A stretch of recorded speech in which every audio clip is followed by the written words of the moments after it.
நான் எப்போவுமே தேங்காய் எண்ணெய் வாங்கினா இந்த மாதிரி செஞ்சு வச்சுப்பேங்க. செக்கில் வாங்கி எண்ணெய் வாங்கிட்டு இரும்பு கடாயில் போட்டுட்டு ரொம்ப சுலபமாக கிடைக்கக்கூடிய பொருள் தான். காசு கொடுத்து வாங்கணும்னு அவசியம் இருக்காது. நம்ம வீட்லேயே இருக்கக்கூடியது தான்.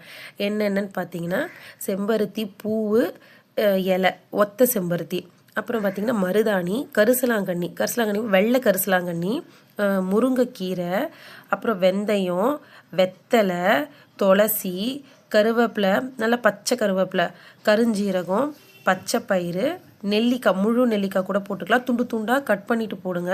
அதோடைய விதையை எடுத்துருங்க. அப்புறம் ஃப்ளெக்ஸ் சீட்ஸு, இதில் 1-2 இல்லைனா கூட பரவாயில்ல, கையில் கிடச்ச பொருளில் போட்டு எண்ணெயில் போட்டுட்டு நல்லா சூடானோன்னா மெல்லமாக மெதுவாக திருப்பி விடணும். ரொம்ப போட்டு நொறுக்கிட்டிங்கன்னா அதோடைய தூளெல்லாம் விழுந்துடும். வடிகட்டினீங்கன்னா அவங்க அவ்வளோ கிளியராக வராது. ஒரு 1/2 hour கழித்து பார்த்தீங்கன்னாவே தெரியும், நல்ல கலர் மாதிரி வரும். மேற்கொண்டு இன்னொரு 1/2 hour, மொத்தமாக ஒரு 1 hour கிட்ட வச்சிங்கன்னா நல்லா டார்க்காக கலர் வந்துடுங்க. அவ்வளோதான். இந்த எண்ணெயே போதுங்க, வேறு எதுவுமே வேண்டாம். கடையில் நான் ரொம்ப காசு கொடுத்து அந்த எண்ணெய் இந்த எண்ணெய் வாங்கினதே கிடையாது. இதுவே போட்டுப்பேன். இதுக்கு மேற்கொண்டு உங்களுக்கு எதனா பொருள் தெரியும்னா கூட போட்டு வச்சுக்கலாம்.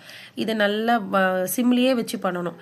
பண்ணிவிட்டு ஒரு 1 hour கழித்து ஆஃப் பண்ணிவிட்டு மறுநாள் தான் கண்ணாடி பாட்டிலில் ஊற்றி வச்சுப்பாங்க.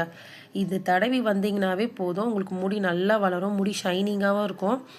அந்த முனையில் வெடிப்பு விடுறது, அப்புறம் இந்த ஸ்கேல்பில் இருக்கிற பிரச்சனை, இது எல்லாமே உங்களுக்கு சரியாகி வரும். இந்த வீடியோ உங்களுக்கு பிடிச்சிருந்ததுன்னா லைக் பண்ணுங்கள், ஷேர் பண்ணுங்கள். தேங்க்யூ கைஸ், பாய்.